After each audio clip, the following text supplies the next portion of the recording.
Good morning. It's time to talk about scams, lawsuits, and what the freight's doing today. It's Friday.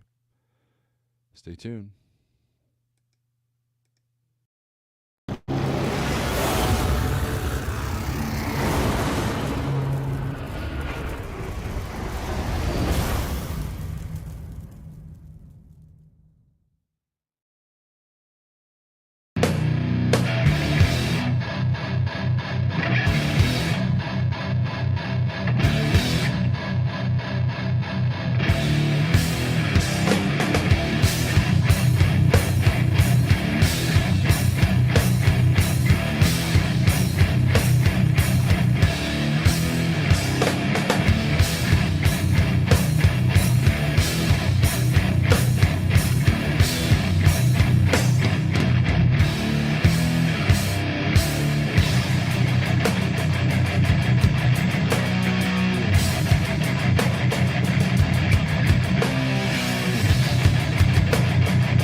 Yes. Good morning. I wonder if he'll show up here. So, let's move that over a little bit. Look who I got joining me today. Kitten. Kitten. He likes to sit on my lap while I'm sitting here at the desk. So if the live stream suddenly disappears, it's because this guy got on the computer. He's just kind of checking things out. He's just like, hey, what's up? What's that? What's that? Oh, that cursor looks interesting. But yes, I have a kitten, so that should help the analytics, right? So, anyways, kitten. He's just so chill, dude. It's funny. So, the noisy old cat is around here somewhere. And then we have this stray cat that is my wife named him Brian for some reason.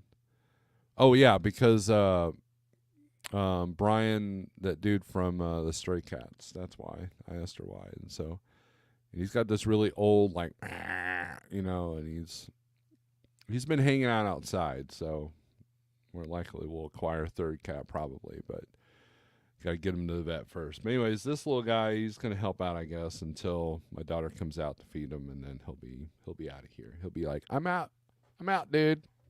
So his name is Brian Setzer. There she is. Hope you have a good cup of coffee. So there you go. Cheers. I've got this metal mug because, I'm a metal dude, right? And keeps the coffee warm. It's been chilly here in Missouri. We've had freeze and frost warnings. And here we go. See the kitten's like, hey, what's this? This looks good. Here, you want that? You want that, little guy? So you can see his ear tip. So anyways, I'm going to say a 4-letter word. Ready? Here it goes. Snow. There. I said a 4-letter word. Snow. Why did I say that? Well, check this out. Share screen. We have snow going on. Look at that. We have, see where you see this pink and purple? Not that dark purple, but this brighter purple.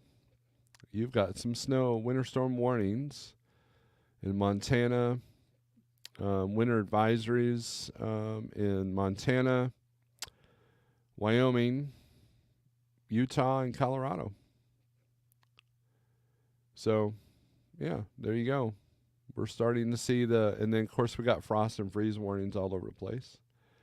So just know that it is time. You should have chains on your truck now. If you're going to Denver, I think you're good, but you can't go past Denver. But if that's it, if all you're doing is I-70, Anyways, I only carry chains on my truck as for compliance on my company truck, but as an owner operator, I never owned chains because I never ran these areas in the wintertime. So, anyways, it is that time of year. So, anyways, I want to talk about a few things. I'm going to experiment here. I know that I told you I was going to play this podcast. I don't know if the audio will come out well. And that's why I started early today because this kitten's distracting. He's like, hey, how come I see you there? He's just politely sitting there. It's kind of cool. See? Analytics. Kitten analytics. So,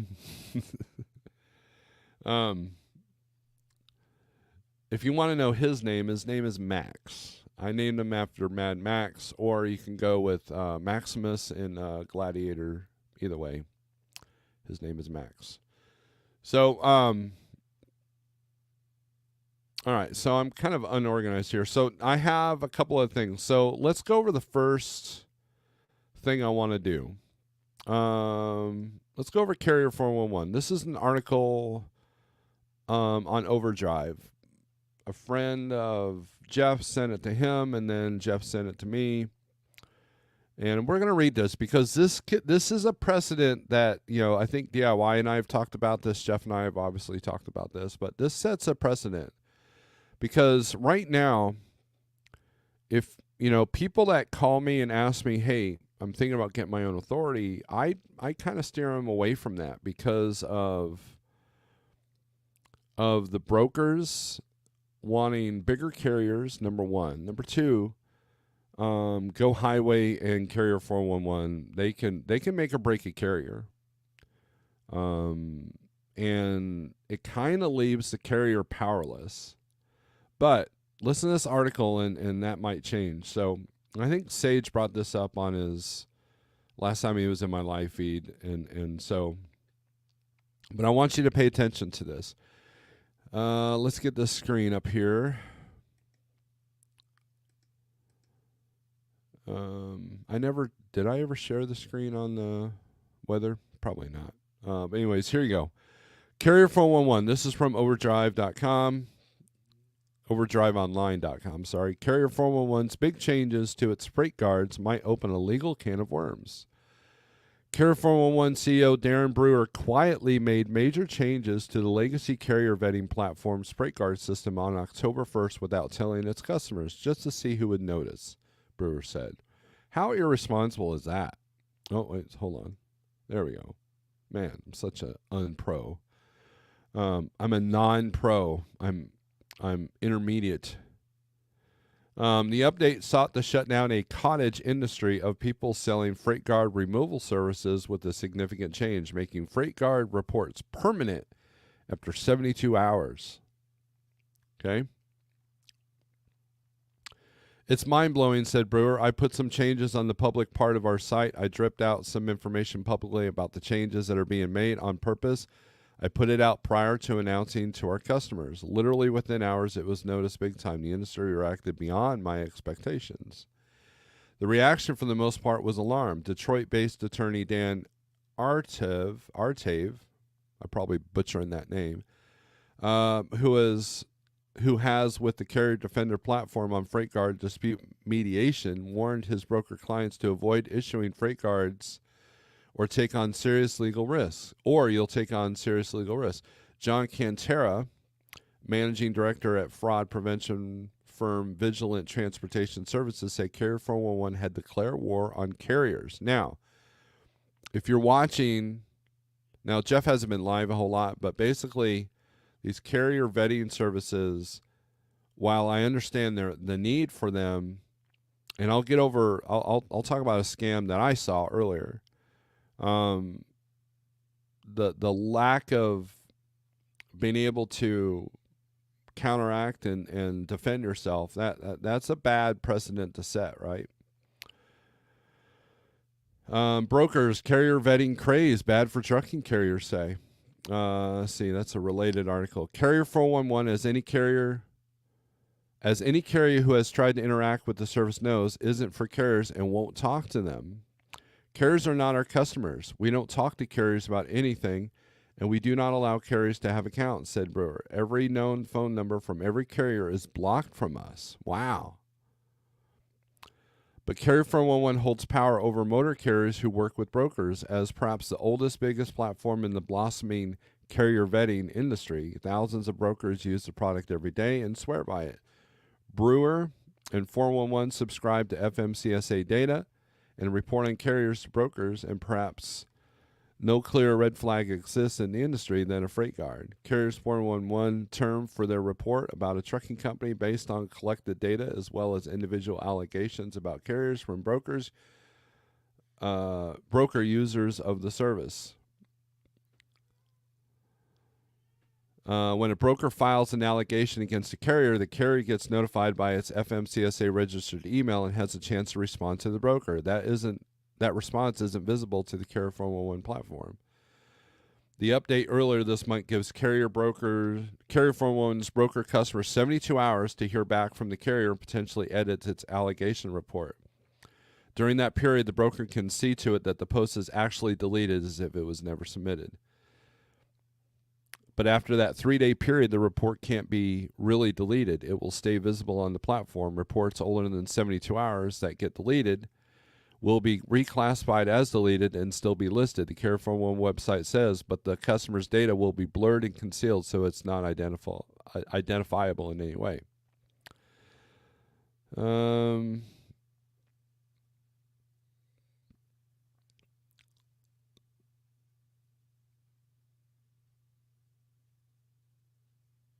Basically, it goes into how the carriers have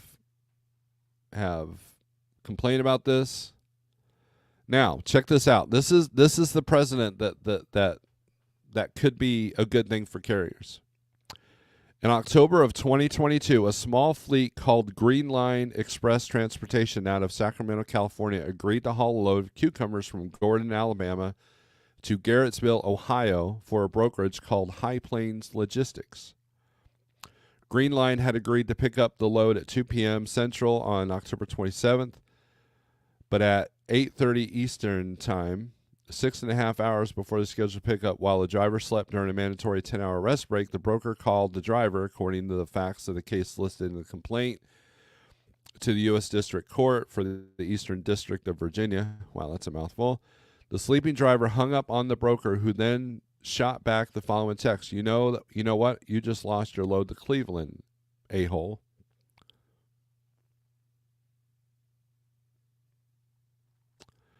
Before the team at Green Line even woke up out west, the broker had fully freaked out. The broker at High Plains would post a variety of allegations to Carrier 411, accusing the sleeping driver of no show, no call, and canceled after accepting the load of being engaged in fraudulent activity and unethical or deceptive business practices, as well as leaving comments to the effect that Green Line were double brokers and liars.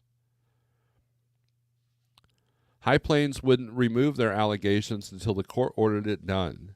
The court found High Plains guilty of defamation and tortious interference with a business and awarded Green Line $208,000 in compensatory damages, as well as $250,000 in punitive damages on October 13, 2023, just 2 weeks short of a year after the initial incident. In short, the court made a $250,000 example out of High Plains, which did not defend itself in court and empathetically found in favor of the carrier. Yet that same court found Carrier 411 was not a party to the dispute. Carrier 411 and the content moderation nightmare. Carrier 411 enjoys protections under Section 230 of the Communications Decency Act of 1996, which protects online platforms from liability against users' content. For example, there are plenty of bad and misleading or even possibly dangerous posts on Facebook, Reddit, TikTok, or any other social media platform, but courts typically don't hold the platforms liable for damage caused by the posts. In the case of High Plains, the judge ordered the brokerage to remove the false allegations. But what if High Plains couldn't delete their own allegations, as Care 411 now essentially makes impossible after 72 hours? Artave warned his broker clients that essentially there would be no way to stop the bleeding in the case of punitive damages, which in High Plains' case rang up to $250,000 for about a year.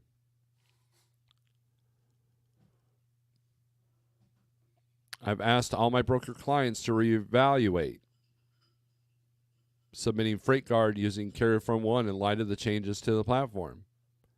So in other words, and I'm not going to read this whole thing, let me put the link in the chat here, and then you guys can read it for yourself, because I'm not a news reader.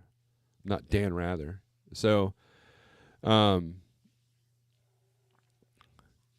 essentially, this lawyer is like, brokers, you need to chill, because Carrier 411 just made it harder to reverse any damages that you might do. And it also gives carriers an open door to take these lawsuits. Now, if you noticed, we said that Carrier 411 was protected, just like Facebook and all them are, right? Section 230 of the Communications Decency Act of 1996. Imagine that, right? So,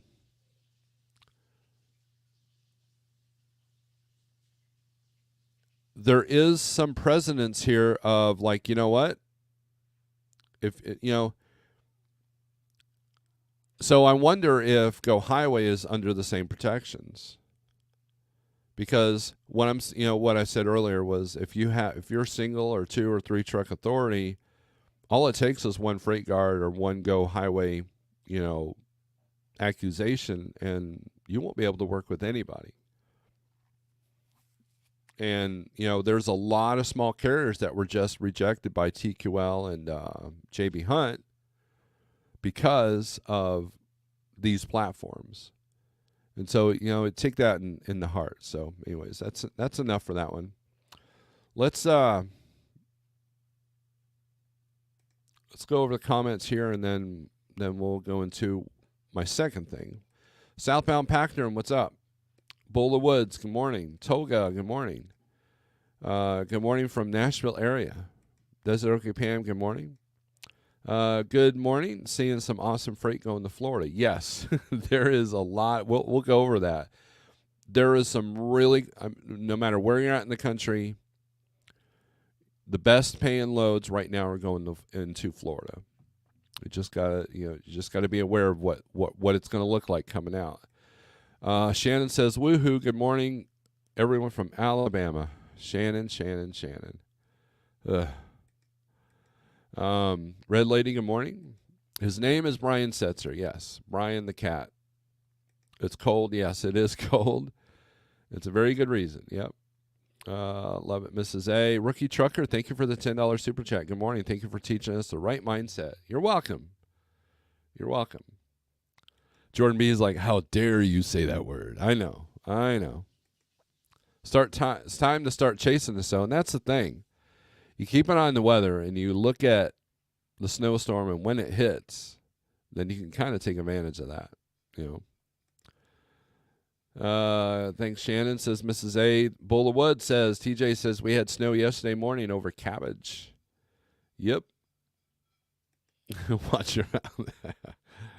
I'm just messenger, man. Don't shoot the messenger, right?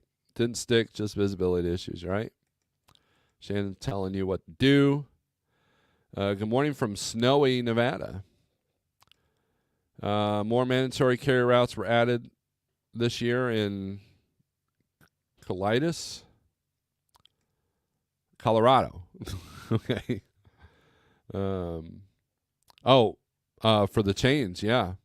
That's interesting. We ought to talk about that here soon. Anyone crossing Salt Lake, pack extra underwear. 50, 60 mile per hour winds this morning. Sounds fun. Oh, there's my Facebook post. If I'm actually on Facebook as well. Just look for Snorelord and you'll see my beautiful, lovely face there. $250K for a year works out to about $1K per workday. A carrier could possibly receive $1K per workday until the end of time if C411 will not remove defamatory posts, right? Lesson for today, become a lawyer instead of a trucker. That's true. 4-letter word, cats. Gen Z trucking morning on. So Marnie is saying that he's not a fan of little felines. How sad. I'm a dog person too. I like dogs and cats equally in different ways. So I like the dog's loyalty and I like the cat's, well, entertainment value. So now, speaking of scams, I wanted to post this. I thought about doing this as a recorded video, but you guys don't watch the recorded videos. So let's put this up. This was a posting that I found on DAT. Okay. What day was this? October 12th. Yeah, I think it was October 12th or 13th. I think it was. No, it was actually Friday or Monday that I found this, right? And I want, if you're new to the spot market, God bless you, because you've got some challenges ahead of you, right? And one of the challenges that is difficult, especially if you've never booked your own load, if you've never looked at broker boards, whatever. One of the biggest challenges is spotting things that could, I'm not saying that this is, but things that could be nefarious. Okay?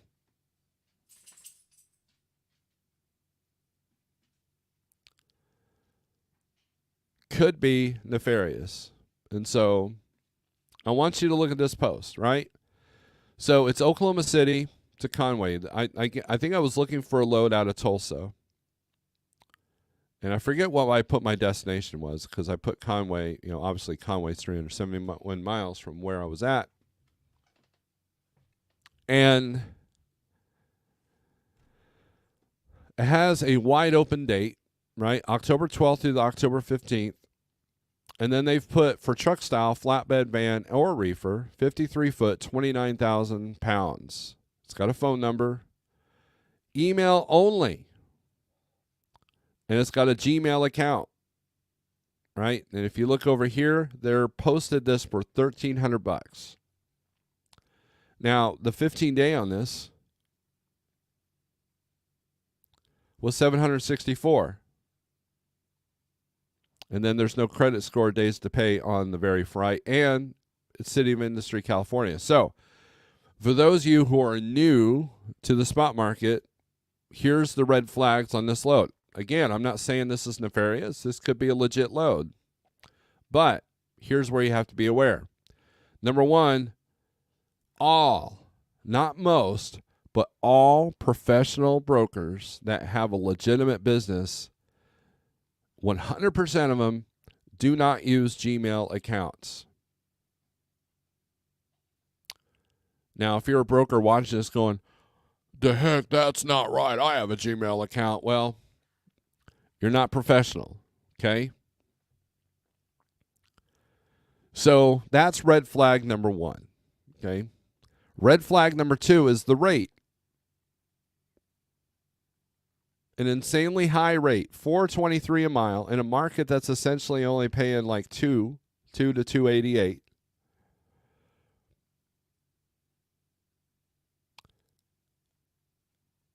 That usually is the attractor, right? It's like, oh, look at this really good rate. Oh, you ought to take that, right? That's red flag number two. If you have, unless it's, look, this could be a multi-stop load. This could be anything like that. And so there is that possibility. But right off the bat, I'm looking at that. I'm looking at, that's an insanely high rate for for 307 miles. But the fact that they also put flatbed van or reefer, well, why would they put that? Because if this is a flatbed load, regardless of the platform, this is okay.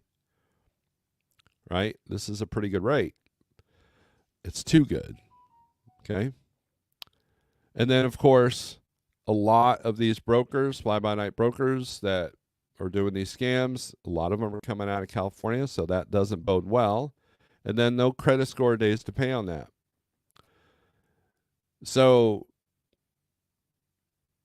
keep this in mind that this could be a phishing thing too, like just to get your carrier information, just to get, it could be any of that stuff. And so just keep that in mind when you're looking for loads.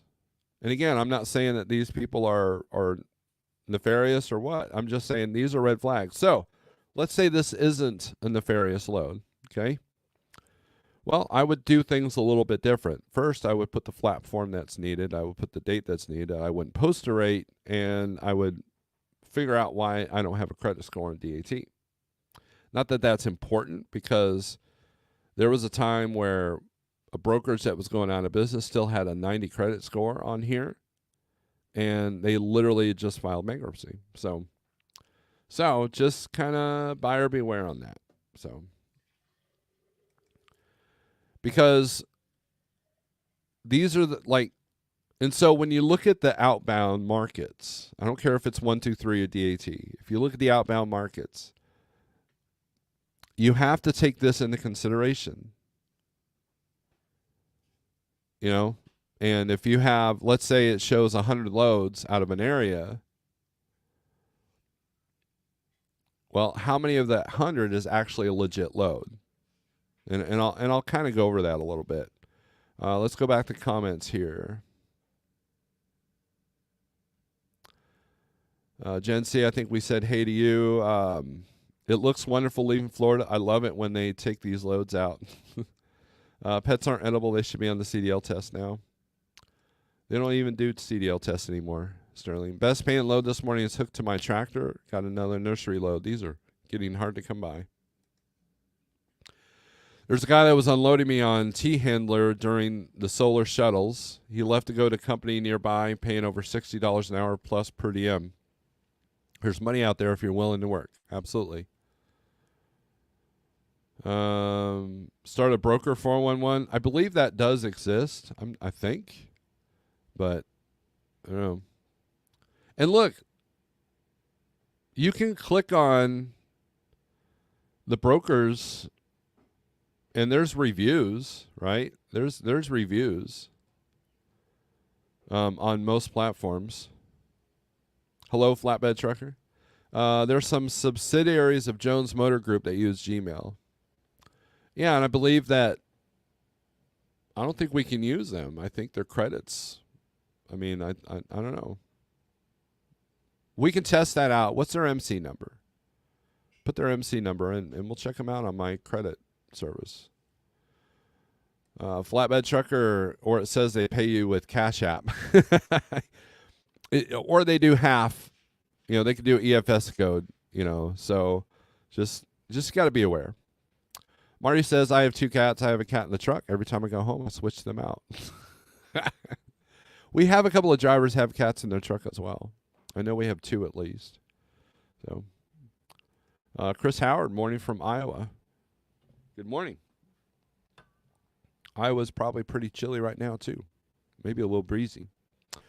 So that was that. So now let's get to what I talked about on Wednesday.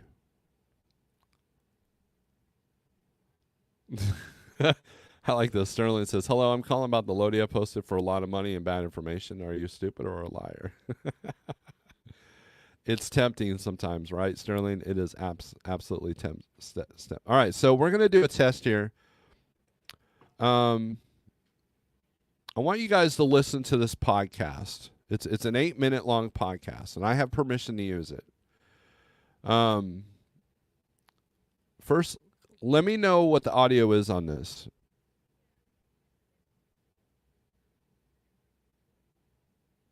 Can you guys hear that? Can you guys hear that? Let me yay or nay. If the audio's not coming through, then I got to figure out some way. But it's playing directly from my computer, which I have played music here before. No, you can't hear it?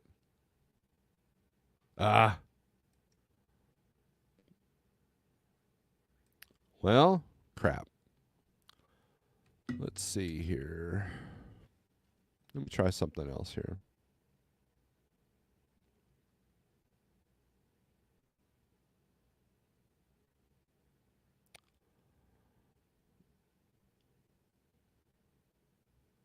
No.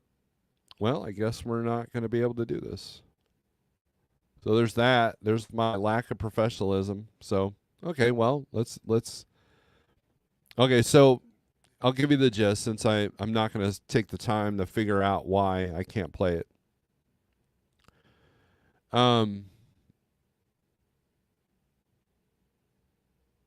So CDN is he so I did a live feed and CDN joined in, and then what I did is I went to StreamYard and I cut up just our section where he was in there to fill out to get rid of all the filler, right?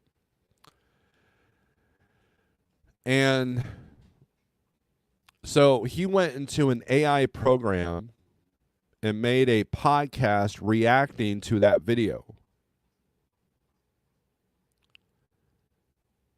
And when you listen to the podcast, and maybe what I can do is I can, I might be able to make it into a video, and then it'll play that way.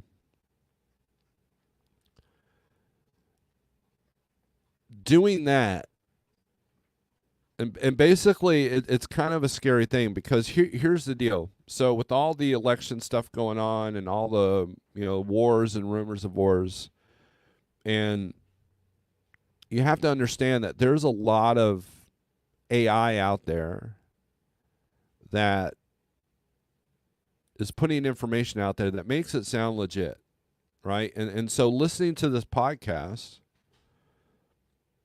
I was like, wow.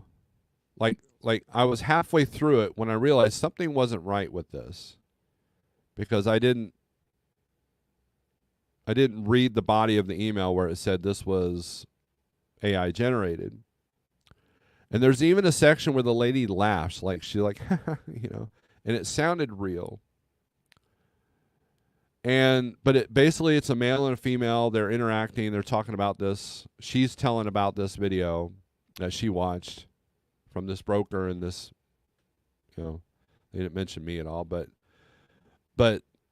it's pretty interesting because, Sage is talking about negotiating with AI, and I've actually encountered that. I've actually encountered AI negotiating and looking for freight. And as we get further more, and here, and I say all this to come to this conclusion, okay? There was a time where a lot of these trucking YouTube channels would gripe and talk bad about and do the fear mongering about self-driving trucks. Okay.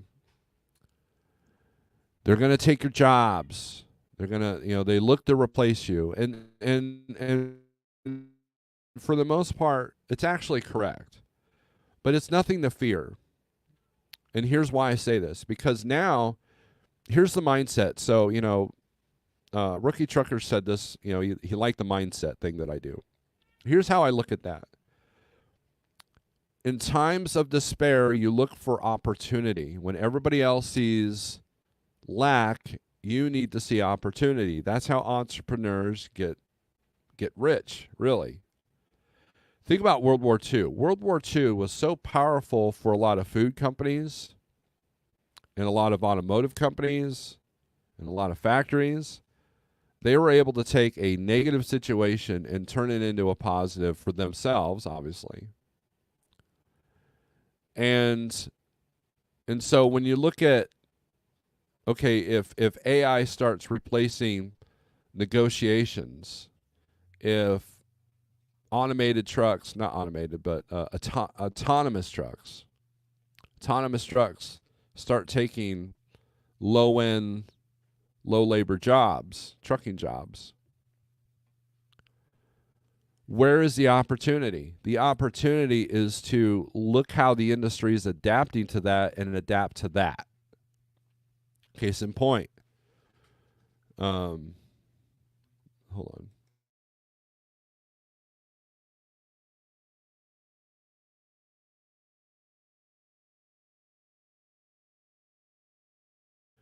And so here's how I look at it. If more and more platforms are getting away from human interaction, the human interaction will become more valuable if you can service that. Case in point, we have a broker that a driver and I manage these really good paying loads, but it takes a lot of human interaction. So we're constantly doing, at least once or twice a day, every day, we are doing conference calls with this broker because it's multi-stop, hand unload type stuff that can't be done with an autonomous truck. It can't be done with an automated negotiator. It can't, there's a human element that makes this load valuable to us, and it makes us valuable to him. The fact that we can interact, the fact that we can speak clear English, the fact that we recognize the challenges and accept them. That human interaction becomes important.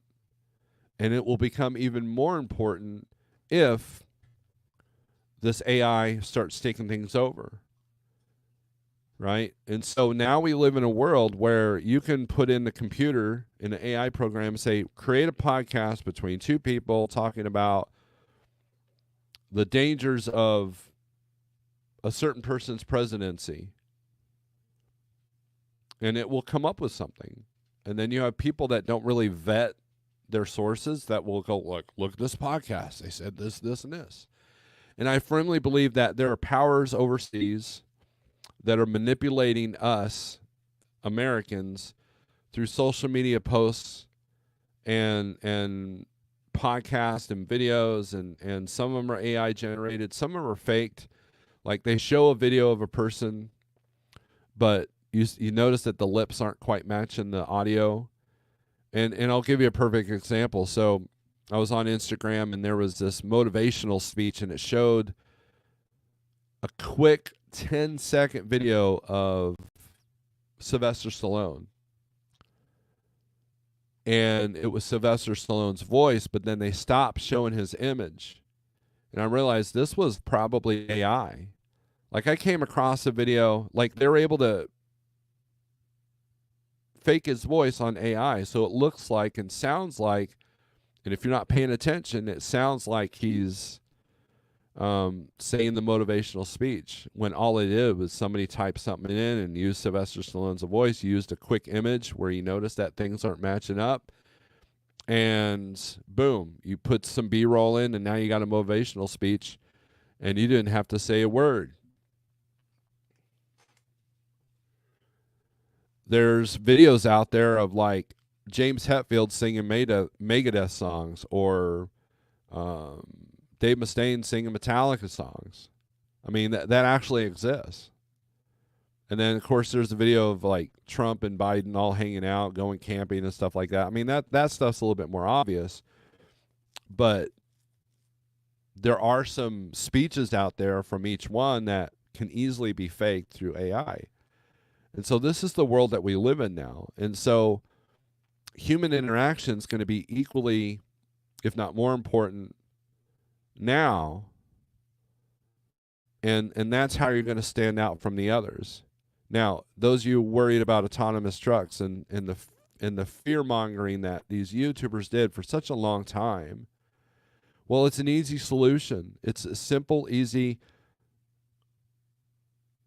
one-sentence solution. And that is, do the things that computers or autonomous trucks can't do. Sorry, I'm checking the dog, make sure he doesn't eat out. So just keep that in mind as we go through and go through this, right? All right, so let me get to the Ghost Cat says, I'm glitching. Yes, that is absolutely true. I am a glitch in the system. Chris Howard says, upper 40s, no wind where I'm at so far. Good deal. Riding dirty. Good morning from Madison, Georgia. The right way to truck. Good morning. Thank you for coming in. AI brokers could plan your entire month with most profitable loads in the best lanes. That's true. The only problem with that is most people aren't willing to do what they're told, and they want to choose where they go, which is fine. That's how I am. But also, you got to be an anytime, anywhere type person. And a lot of drivers I know aren't like that. Iron Maiden is on tour. Are you going? I don't know if they're coming close to me. I would like to see them again one more time. You know, as they've gotten, you know, eventually they're going to retire, right? And then they'll do a reunion tour and then retire and then do a reunion tour. But I want to catch them before the first time they retire. I've seen them twice. Last time was in Tulsa, and that was perfect because I'd rather drive to Tulsa than St. Louis. And so if they're, you know, so if we have the tour dates, you know, that would be good. MC number 762-4949. Oh, wait, sorry, 762-495. So let's look that up. Now, I can't put this on the screen, so just bear with me here. So you'll have to stare at me staring at a computer screen and ponder your existence through AI while waiting on me. All right, so 762-495.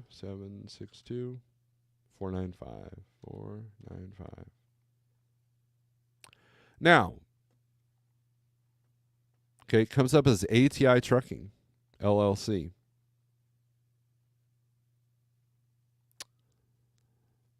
Are you sure about that? Now, they come up as green, but there's no Gmail in here. Then there's no DBA. TransportNAVinvestments.com is their website. So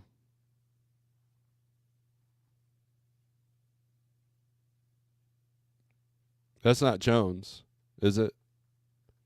But they're green. You know, they're 100 credit score. They're at 45 days to pay, though, so there's that. Yeah, things are on a... Yeah, there's something going on with them because... Not too much, I mean, because they are green, so we can use them with underfunding. But... Now, with that being said, let's say I got Jones in there, right? And I see the billing address as gmail.com, and they are green. You can check all the paperwork. You can check them on FMCSA. You know, you're going to have to dig a little bit, and then they're legit. Then I'm wrong. 99.9% of brokers that are professional will not use Gmail. But if you're doing this big of an operation, why you can even use Gmail and put in your dot whatever and pay, what was it, like $5 a month, right? It's easy to do. So nothing is real anymore. Is Snorelord AI? I wish. You said snow, 4-letter word, so I say cats. Reefer Madness, my last Iron Maiden show was Peace of Mind. Wow. First one for me was Brave New World. Second one was for Book of Souls. With enough time and infrastructure, automation could do every step of the whole delivery process. Yeah, I mean, it'll take time, but if you're in the industries that it'll take a lot longer, then, you know, it kind of insulates you, right? I hate to say it, but war is good for business, just not the losing side, right? Well, I mean, look, if you look at the real history of World War II, there were a lot of factories and companies that were making money from both sides of the war. And that's and some people will say that that's why the war was started, so the rich elites can make, you know, a big bundle of cash and then also do some population control. And what makes me nervous is that there are forces at play that are involved in some of these conflicts. Like I just saw a video this morning, those robot dogs from Boston, electronics, whatever that, Boston Robotics. There are other companies making similar products, and they're testing them out in the field there in Ukraine. I mean, there's footage of it. Russia Russia unveiled one of those robot dogs with I forget what kind of, it was a pretty big gun on its back. And they're already using rolling drones for some battlefields, and then of course the flying drones. So these companies are taking advantage of. I mean, look at the amount of technology Israel's using against Hezbollah and Iran. Like they're able to surgically strike and do these James Bond style things. There's a lot of technology. There's a lot of technology out there that a lot of people don't realize.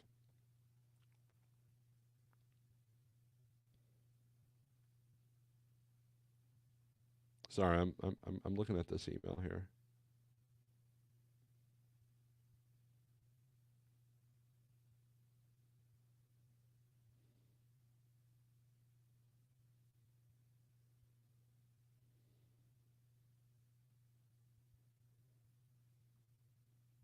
Okay. I don't think there's anything I'm doing about that. All right. Okay. Jeff sent that. All right. Okay. So that's sorry. I apologize. So the so you got these guys that think they're going to buy a bunch of ammo, a bunch of firearms, and they're going against an army like as a militia, but we got to realize that they can surgically strike anybody with the technology can surgically strike with a drone, with the robotic dogs, obviously, and similar natures where they don't need a whole barrage, right? I mean, look at the drone attacks in Ukraine. I mean, there's plenty of footage out there. Some dude sitting out in the field and there's this drone going, oh, yeah, boom, got him. And the cost of war is the kamikaze of the drone. So yeah, I mean, and so a lot of people are testing these products, and of course, the highest bidder wins on a lot of these companies that provide those products. So Iron Maiden 42 albums, and they're not quite that high.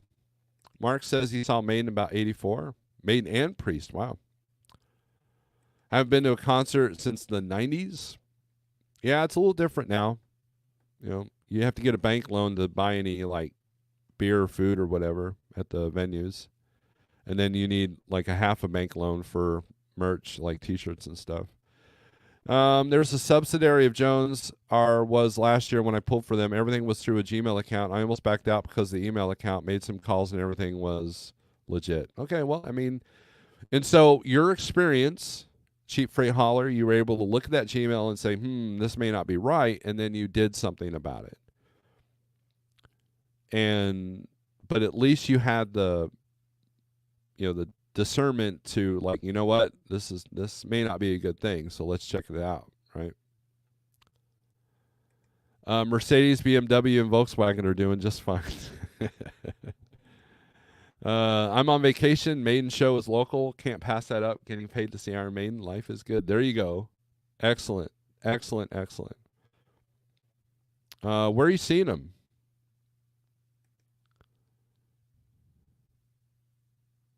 Doesn't matter how much ammo you have. It's not going to protect you if it's your time to go. That's true. And look, all that ammo and firearms, they aren't going to do you a bit of good if you can't even run across the street. You're a loot stop. That's what you are. If you're not physically fit to even handle your equipment, then guess what? They're going to kick you in the knee, punch you in the face, and take everything you got, right? Mrs. A says that's true. Show last week, 1 beer and 3 waters was nearly $40. She went to, her and my daughter and my daughter's friend, they went and saw 21 Pilots last week. Drove to St. Louis, and yeah. Oh, yeah, Pittsburgh. You said that. There you go. Chris Howard, what's up? Says correct. $75 concert T-shirts. I haven't seen that yet. I have seen them as high as 40. I think I paid $30 for my Iron Maiden shirt. I've got 2 Iron Maiden tour shirts. And yeah. look, it's costly. I mean, just like everybody else's costs gone up, the cost of touring has gone up as well. Between food and fuel, these bands are hurting as well. So materials, I mean, inflation affects everything and everybody. So like local shows used to be $5 to get in. Now you're lucky to get some under 15. And there's a touring band coming through Springfield. I'm going to check out at the end of this month. Cryptopsy, one of the best death metal drummers ever in that band, and those tickets are going to be $25. So if my wife comes with me, we're looking at $50 just before we get in the door. And I know this venue, and they charge out the yin yang for their drinks. Not that I'm going to drink any alcohol, but that'll probably that's the thing. I don't drink anymore. Well, you know what? It saves me money. Like, how can you not drink? Well, I'm not paying $10 for a shot of stupid stuff. So, there's that.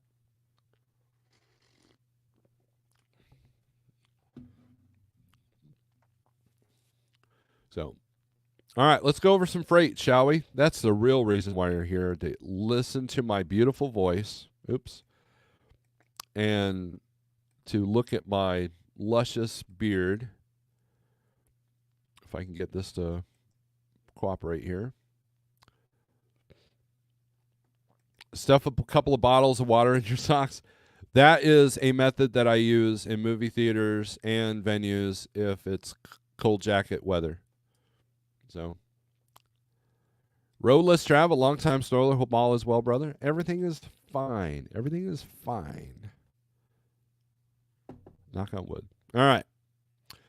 So thanks for coming in. All right, so let's look at the hot market maps, and then we're going to look for something here. We're going to do a little experiment. Possibly. I don't know. All right, there's your van. Market there. Let's see. Let's take a look at Utah. They're yellow. Let's see. Let's look for Blue Line Logistics. Has Cedar City, Utah to Colorado. No rate posted. Let's do this for today's loads. All right. So we do pickup date. A lot of not posted rates because the rates are kind of fluctuating all over. Actually, here's what we're going to do. Let's go to Florida here. Now, something I will show here. Let's go to DAT. Let's refresh this. I want you to look at Florida here on this platform. 2,712 loads going in and 318 coming out. So guess what? You're not going to get any kind of good rate coming out of Florida. I don't care if it's got 30 stops to it. You're probably running for $1.50 a mile at best in van, right? So when you look at inbound Florida freight, let's look at these numbers, okay? Let's do highest rate. Of course, we've got England doing their usual 5-digit numbers. So let's ignore the $30,500 to go to Lakeland, Florida. Riverside, California, Plant City, Florida, $2.53 a mile for van. 2 extra stops. 19,000 pounds. Axle Logistics. Another one, Ontario to Fort Lauderdale, $2.20 a mile, $6,000. San Dimas, Miami, Florida, $2.22 a mile, a little low to go down to Miami, but still $6,000. Let's get rid of these California ones. Okay, 4,500, $2.78 a mile to go from Awatona, Minnesota to Port St. Lucie, Florida, which I believe they had some damage. I want to say. I know they had some tornado damage. Phoenix to Royal Palm Beach. They're under $2 a mile, and they're probably hating life right now. This is for the 21st, though. So they're going to justify that lower rate because of the time on it. Casa Grande to Ocala, Florida. $2.13 a mile, 4,300. A little low for Florida because, remember, we've only got 300 loads coming out. And if we do just this platform, there's 770 inbound and there's 305 outbound. So there's actually almost as many loads coming out of Florida on 123 as there are on DAT for the whole state. But these rates are, but then look at Orlando to Augusta, Georgia, 99 cents a mile. Leesburg, Florida, Front Royal, Virginia, $1.04 a mile.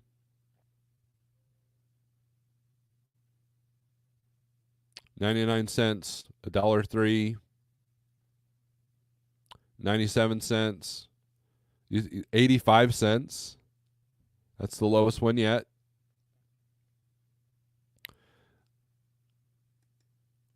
Let's take a look at this one. I like this. It really says all concerts are free with a hard hat and clipboard. Interesting. Oh, man. I don't know. That might have worked in the day, but now there's security so tight. Like, you can't even, you have to go through metal detectors now and all that. Are there better lanes than the Florida? As far as paying per mile? Yeah, Denver, Maine, but you're dealing with tolls and stuff. Anything that's paying exceptionally good is going to a bad area. And so you have to recognize that when you go into an area. Like, this is $388. Normally this is around $904. But man, they're taking advantage of this AI pricing, because the numbers say that you can price this as low and people will take it. Florida is proof that leaving it on the dock does not work. If we would just refuse to not run for these rates, it would change. No, it wouldn't, because Florida has historically been bad to get out of. And what do a lot of people do? They deadhead up to Georgia. Hell, I was a company driver, and we went down to Port St. Lucie.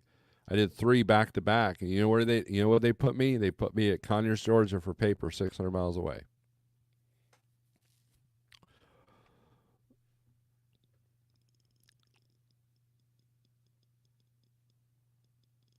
And then cheap freight says 99 cents to Augusta, and then you get 99.5 cents out of Augusta, right? But, so when look, here's how I look at lanes, right? I look for consistency. If I can get equal amounts both directions, or in my triangle, per mile or per day, because there's an imbalance there. You might get a load for $4,000 in the Florida, and we had a driver recently do that, but they were looking at probably maybe $1,000 to come out just to get anywhere decent.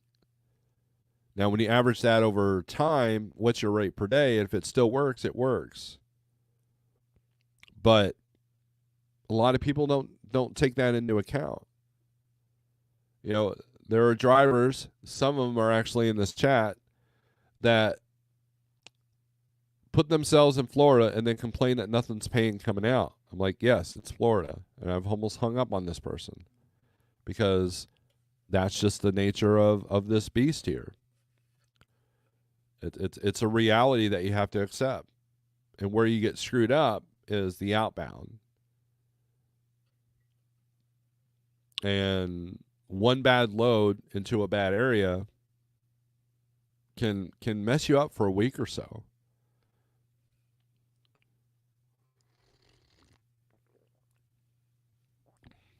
It's like what Chief Freight Hauler said here. 99 cents to Augusta, then you get 99.5 cents out of Augusta. So you're under your rate per day or rate per mile, whichever way you go, for quite a while. And so you have to put the 2 loads together. You have to put the 3 loads together. And then look at that rate. Look at that rate per day. Look at that rate per mile. And see if that works for you. But now there are times when the Southeast is doing really good. You can get decent rates out of there, but I haven't seen that in a while.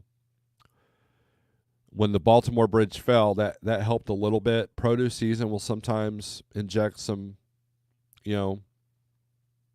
tightening capacity down there, but for the most part, because of the weather down there and because of all the storms and everything else, it's You got a lot of shippers that are, like, we're going to chill. So just kind of keep that in mind.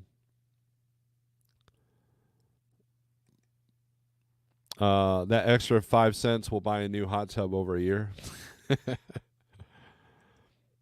Southeast died July 4th. Yeah, I agree with that. Ghost Cat, what's funny is I called on a load of hot tubs, and they were trying to move them for $1.70 a mile for short miles out of Michigan. They were literally half of what the other rates were. I said, "Is this a full truckload?" She's like, "Yep." I'm like, okay. And she's like, "Yeah, we can't move. We can't come up on my customer will not come up on this rate until the day of." Now that's where people taking the cheaper freight kind of hurts. So there's a balance there, right? So if she's not able to move it for the rate that she's had, then obviously she has to adjust her number. But if she never has to adjust her number, then they're going to continue to do that for as long, regardless of what they're getting from the shipper, right? So just kind of keep that in mind. And understanding that is half the battle. G.I. Joe, knowing's half the battle. Understanding how the dynamics in freight work. I have people in my past that have gone down to Florida, and then they wonder why they can't get a good rate coming out. I'm like, really? Do you not listen to anything anybody ever tells you? Right? I'm trying to find something for Monday, and finding some over $1.50 going anywhere other than Florida is hard. Even going to Colorado is only about $1.70, right? And that's the thing. If you're in Georgia, you're looking at all the highest paying stuff are going back into Florida. And then, to go to Colorado for $1.70 a mile, you can't profit off that. That's unsustainable after a long period of time. Because from Florida to Colorado is a pretty much long trip. So just know this. So if we sort this by pickup date,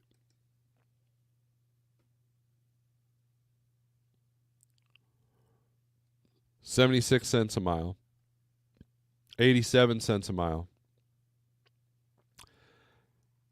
This one's got to be a partial, yeah. 39 cents a mile. 90 cents a mile. Let's take a look at this one. Picks up today. Clewiston, Florida to North Chesterfield, Virginia. $800.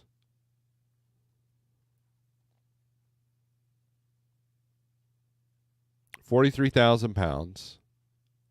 You're 82% below your cost of pay, because guess what? This doesn't deliver till Monday, right? So let's say you got $4,000 to go into Florida, and then you grab this one. And let's say you picked up the Florida one Monday. So Monday to Monday, you're at $4,800. Now, for some people, that's not bad. So if you take 48 divided by 7,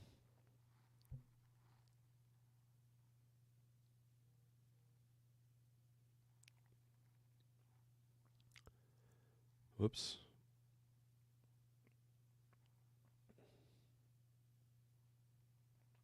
That's $685 a day, right? Now, keep that in mind. Keep that number in mind. I want to present something to you. Let's do Missouri. Okay. And let's do highest rate per mile.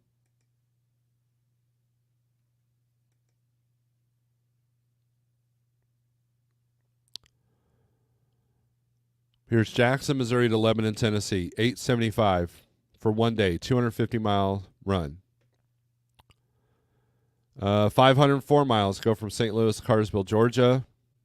Again, you're in Georgia, but you're at $1,550 for the day. $800 a day to go from in one day to go from Kansas City to Muskogee. You see what I'm saying?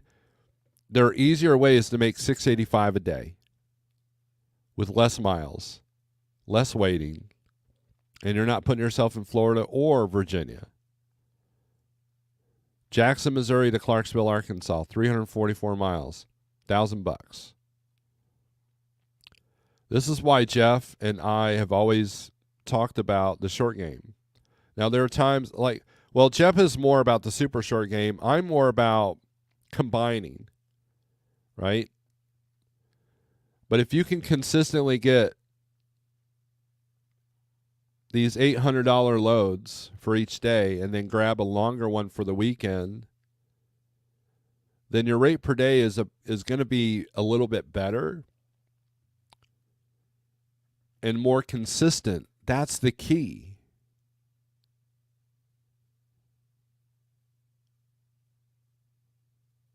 That's the key is the consistency.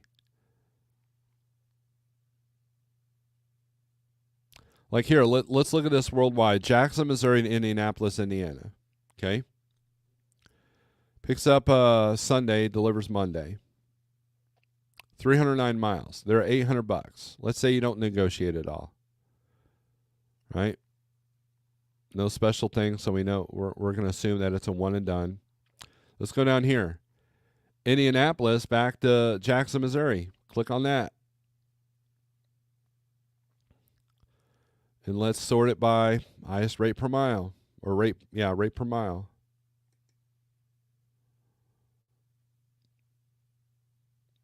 $841 to go from Norma, Illinois to Henderson, Kentucky.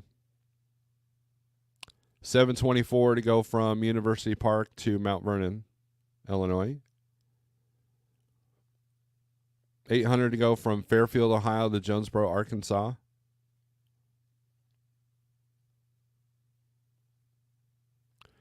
And so, and then when you go to market rates, this is what I'm talking about. So let's do Springfield, Missouri.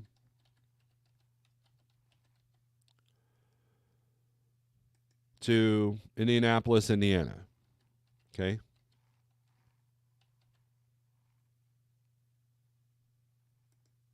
This is for van.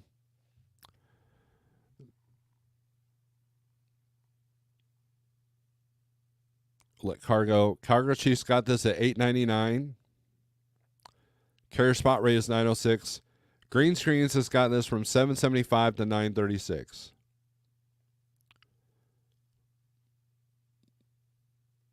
All right. But then let's reverse this. What's that rate look like? That's a one-day run, 464 miles. Reverse it. Look at that. Almost exactly the same. A little bit more to go from Indy back to Springfield. 1153, 939. And these numbers are pretty consistent down here. That is consistency. That's how you get your daily rate up.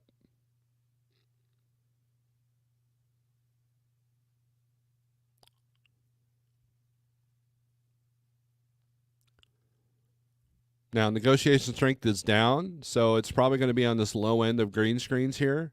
939 is what you're probably going to accomplish. But still, you're making $900 a day at the very lowest. $900 a day on average. To go from literally Springfield to Indy and back.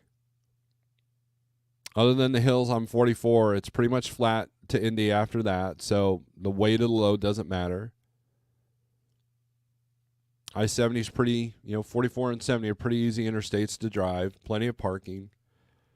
You've only got St. Louis as your major city and then Indy. Pretty easy run. And that's what I specialized in. I wanted consistency, not going for the home runs. Now, did I go to Florida for $4,200? Yes. But I understood coming back and what that looked like. And what I did was I did Jacksonville to Mobile, and then Mobile to Oklahoma back to Missouri on that run. And I believe the Mobile to Oklahoma was a multiple stop, so I got a little bit more money out of that.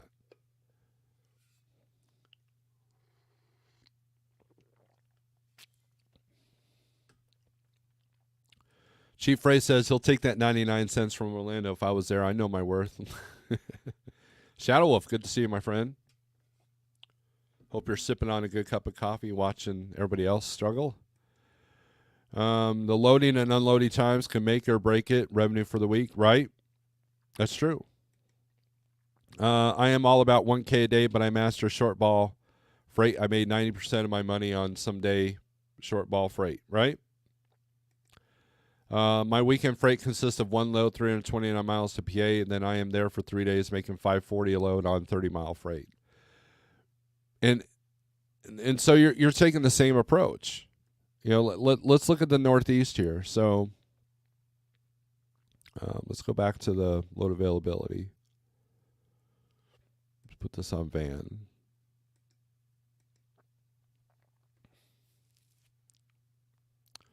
Let's click on Pennsylvania. Let's do the highest rate per mile to find out where all the shorties are. That's probably off. $18 a mile to go from Mount Joy, PA to Waterville, New York.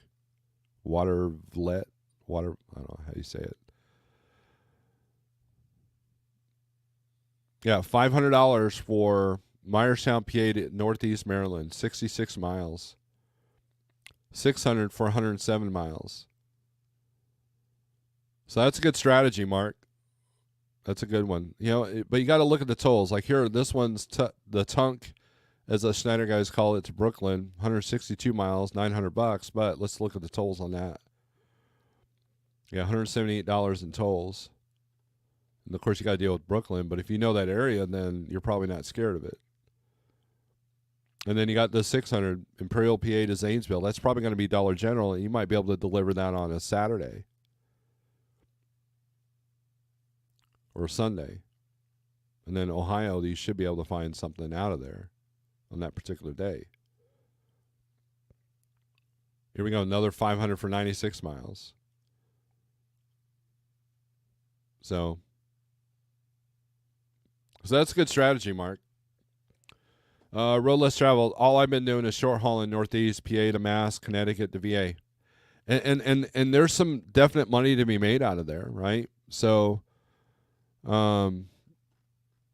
if we do the highest rate overall, outbound is, you know, Oregon, Washington, all the West Coast stuff, but that's $1.41 a mile, you know, less than $300 a day probably,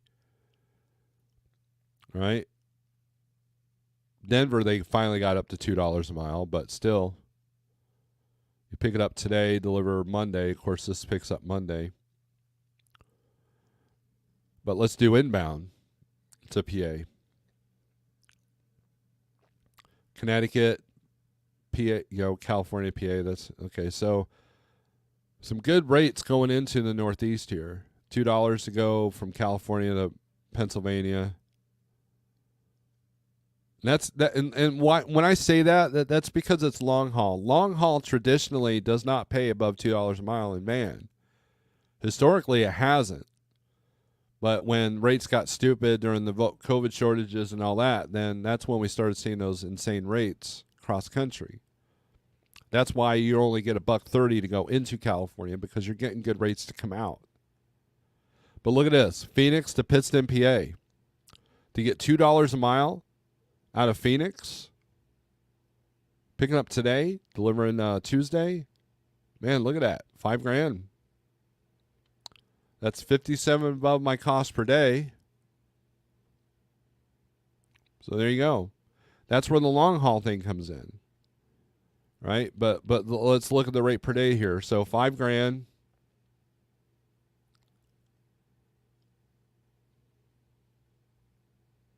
So 18, 19, 20, 21, 22. So 5 days. So 5,000 divided by 5. That's $1,000 a day. Probably didn't need a calculator for that. Math is hard. That's a good paying load.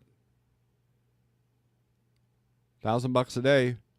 But then you're landing in PA. Can you still get $1,000 a day out of Pennsylvania? No. But if you can get 600 a day on a shorter load, then now you're averaging about 900, 800 a day, which is good money right now for van. Roadless Travel says Buffalo's been decent, but not great, but decent. So, I mean, there's all these kinds of strategies that I look at, and I try to cater to each driver, you know. And when I see a driver struggling, or when Jeff and I see a driver struggling, we're like, and we see him going to like Montana and Florida and then Maine and then, you know, Oregon, you know, we're like, you know, maybe try running where all the states are green here. And yeah, Florida is included, New York, PA, and there's historically rates are low out of these areas, but they're easier to find loads. You go to Montana, guess what? There's 31 outbound loads. And Montana's a pretty big place, right? Can a van get 800 out of PA? Well, let's try that. So we go to PA.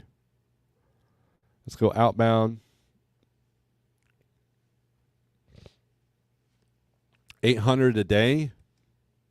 That's a bit of a challenge. Let's do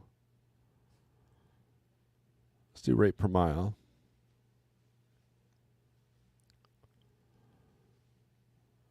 Unless you're going to Jersey or Connecticut, like here's 900 to go to Brooklyn, obviously.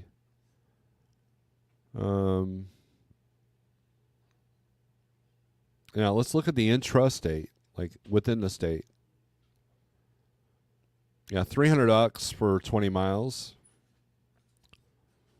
Let's see.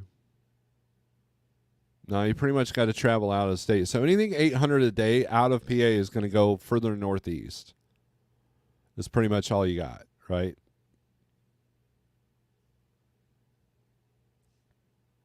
Not one of these like, okay, here's flirting with 800.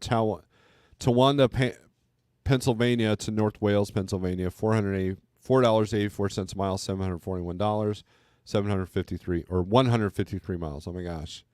That's not till the end of the month though.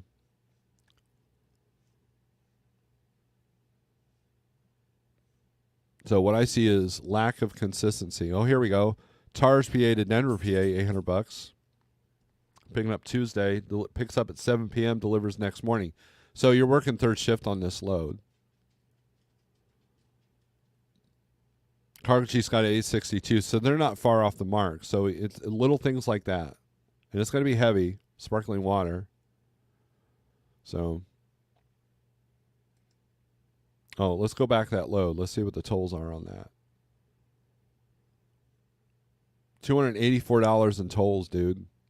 So that, see, look at that, 42% below my cost per day. So that's what I call a sneaky load. You think it looks profitable, but when you do the numbers, you kind of don't, right? You kind of don't.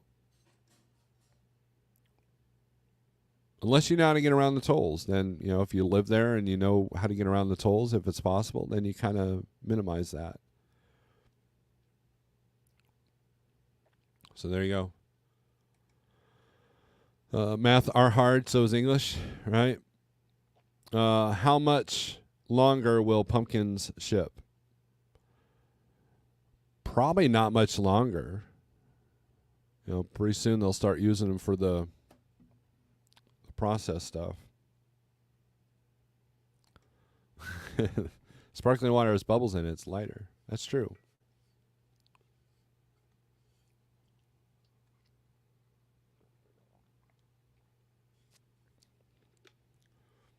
Anyways, so we've covered a lot of things today, and I really appreciate everybody that's subscribed, our members, and the people that have super chatted. I really appreciate that. The channel's been struggling here lately, and I think it's my lack of consistency, and probably my content as well, but I do appreciate everybody that's coming in.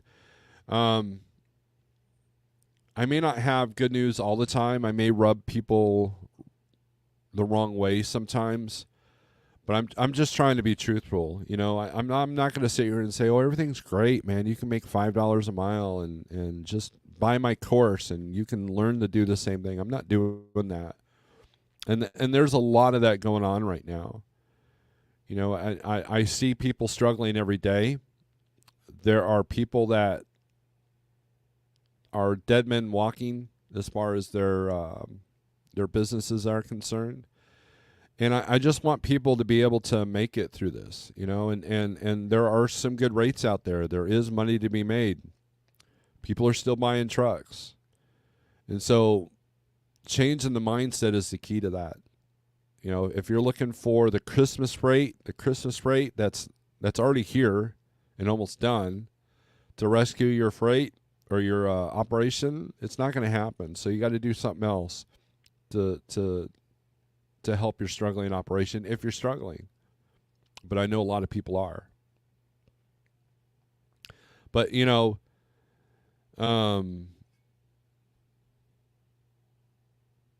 it's I wouldn't feel right being fake to you guys. You know, that's why I'm not up to 10 or 12 or 15,000 subscribers, because I refuse to like paint a picture that's not there. You know, Marty says my last video was excellent. It was a nail biter. That's funny. Thank you. Stick with it. Every YouTube channel I watch is retiring. Yeah, I mean, look, it can be tedious. It can be consuming. You know, I had a good long talk several times with Asian Mai, and he tells me the amount of work he has to put in, and it's a lot of work for him to keep up those numbers. So Sterling says, woohoo, struggles. Struggle is how we get stronger, right, Sterling? Struggle is where we learn. You know, that's where the Lord says, blessed are the sick. You know, that's where that comes from, is you, if you're struggling, that's a blessing because you can learn from this. And, you know, and people are learning that their operations right now aren't that efficient. And so they're learning lessons the hard way, some harder than others. And others are like figuring out, you know what, this isn't working for me, so I'm going to do something else. And then some people are like, you know what, I see opportunity here, and I'm going to take advantage of it. So trucks are on sale right now, but make sure your home expenses are under control. Correct. What do you think about 170,000 drivers might lose their CDL? I have not heard that. Where is that? Give me a source and we'll check it out. I'll check it out after the video. I won't do it here. Not yet. Maybe that'll be a topic for a different day. Ghost Cat. If you can help me find the article, then we'll maybe I don't know. This video is getting long. I don't like doing anything over an hour. And I seem to be consistently, if there's one thing I'm consistent at, is going over an hour here lately. And then we might switch to Tuesday, Wednesday, and Friday instead of Monday, Wednesday, Friday, because Monday seems to be difficult for me. Oh, it's for the drug and alcohol testing? Oh, okay. Well, I mean, look, if it takes a lot of drivers out of the pool, then that tightens up capacity, which is good for rates. STTN, good morning. It's a scary time right now. Majority of my friends parked and went company hard right now. And I agree. You know, look, I know I have several friends that have done the same thing. But again, it's mindset that gets you through that. And take it from me that had a truck sit all year. Not because of the freight, but because of my job. That's expensive, man. It's hard on the truck. It's expensive. And so I think that sitting things out is not a good strategy. Because the minute the rates start getting good again, what happens? Capacity is added to the market, and then all of a sudden we're not so tight anymore. And so it can kind of give a false number. So I think that parking the truck in most circumstances, not all, but most circumstances, is not a good idea. Because you're not adjusting, you're not adapting, you're just waiting. and waiting. Because here's the deal. Your truck sits for 6 months, and what if things don't get better the way you think they need to get better? Then you've got a truck you haven't ran in 6 months, and now you're going to have mechanical issues. And now you're back in the game, but you've lost so much money from the time that the truck sat. Ask me how I know. So I remember during the COVID shortages, I sat for 10 days. I'm like, I'm not running for these rates. And then a millionaire called me up and said, you know what? Here's how real businessmen look at this. And I'm like, And so, and then my sanity said, dude, you got to run. Sitting here is not doing you a damn bit of good. And so there you go. So it's on Freight Caviar on Google. Let's take a look at that.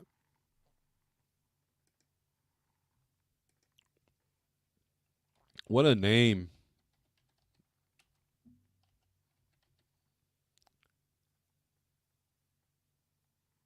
Is it Freight? Oh, Caviar.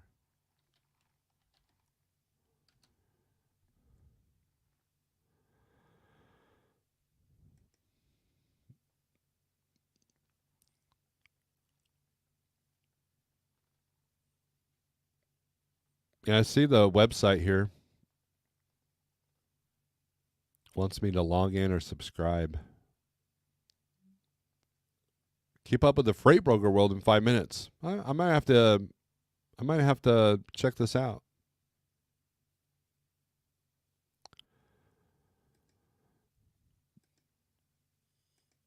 Yeah, I agree. Got to adapt and overcome. And that's and look, that's how life is, right? I mean, you can't just stop. And now, here's a caveat to that. Let's say that you're raising a family and they're counting on you to make 100% of the money.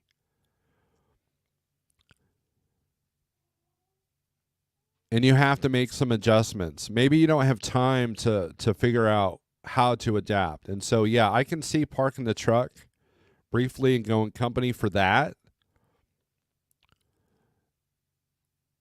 And so affording the learning curve, that's a big thing, right? And so if one platform is not working, but you can't afford to stop, so you go company instead of, park your truck and go company, you can still at least learn, okay, how are other companies keeping their wheels rolling right now? And I had this talk with a friend of mine yesterday. So let's say you want a Peterbilt 389 or a W9, right? Kenworth W9. And if you truly do the numbers, you realize that it doesn't work, in what you do, okay? So what you do is you go in the truck stop and you find the guys with those kind of trucks. And you say, and you go out to them and say, hey, man, this is a nice truck. Compliment them first, because that gets people wanting to talk about. And say, how I would love to afford a truck like this. How are you doing it? I want to know what's the secret sauce to owning a W900. And so they might be generous and tell you, well, I only run this kind of freight, or I've got this secret tie, that I won't tell you about that pays me X amount, or I run tank freight, or I run specialized, or I run hazmat, and that's where you go, okay, if I truly want this W900, I would probably have to run hazmat tank to afford it, right? And so you can learn from what other people are doing.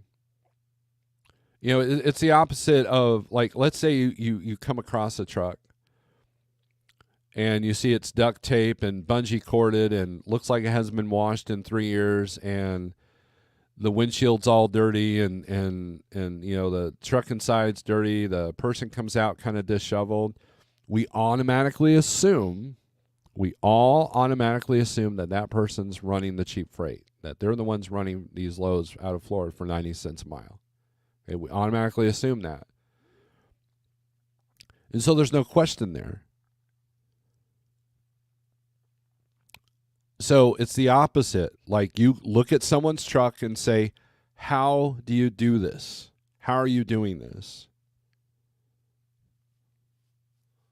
And you might find out that they're not. You might find out they're like, well, yeah, it's a nice truck, but I'm getting ready to lose it because, I'm 3 months behind on the truck payment and the bank's knocking on the door and, yeah, I'm struggling in the spot market, da-da-da-da-da-da-da. Well, then that should tell you that, you know what, these are all looks and this probably isn't going to work, so you, therefore, shouldn't do that either.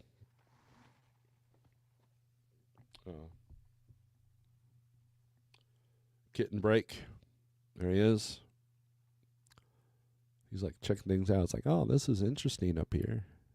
Check it out. Right. So he'll stay there for a minute.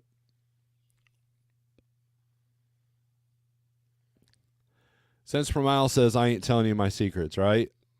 And so, yeah, you gotta be aware, right? Some guy might like, oh man, I run strict loads per TQL. That's how I afford this big W9 with the super sleeper.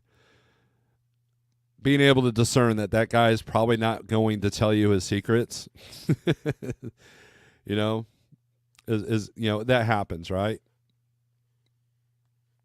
So it's claws, dude, claws.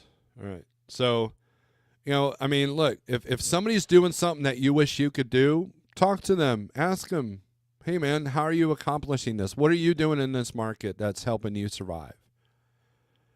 And that's kind of,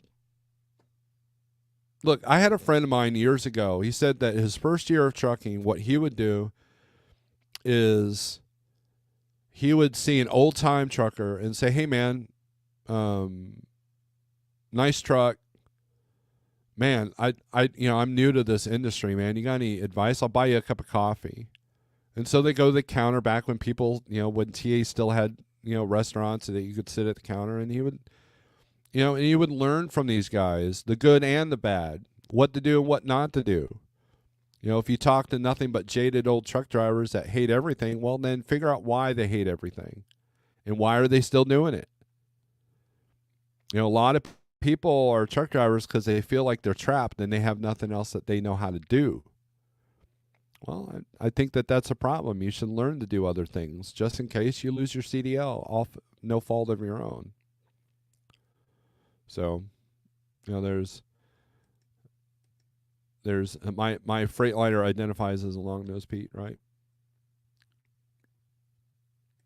CDN. We talked about your podcast, but I could not play it. It was not audible. So I played it, but no one else could hear it.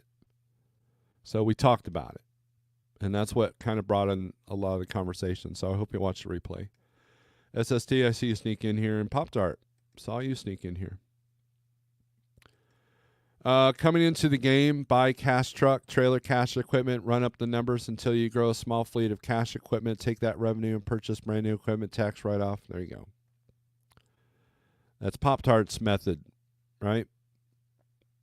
And so you look at Pop-Tart's success and say, okay, is that working? And if it is, then you can imitate it. Imitation is the greatest form of flattery, especially in my world. Money is like a river. As long as it keeps moving, you're more likely to grow. Money is called currency, and a river is a current. Parking your truck dams up the river. I agree with that. But only in some circumstances where it's do or die, like what I explained earlier about the family situation. But hopefully you recognize that things aren't right before you get to that position. So, right? Oh, thanks. Thanks, Pop-Tart. All right, guys and gals, I am going to end this feed. Thank you for watching. I appreciate every single one of you. Hopefully we'll see you Monday. And be safe, be strong. And strength for today, over tomorrow. And we'll see you next week. Make sure you subscribe to the OG channel, Snorelord OG. And that way you can see me ramble about non-trucking stuff, unless Marty asks the trucking question on Saturday. Usually Saturday mornings. Peace.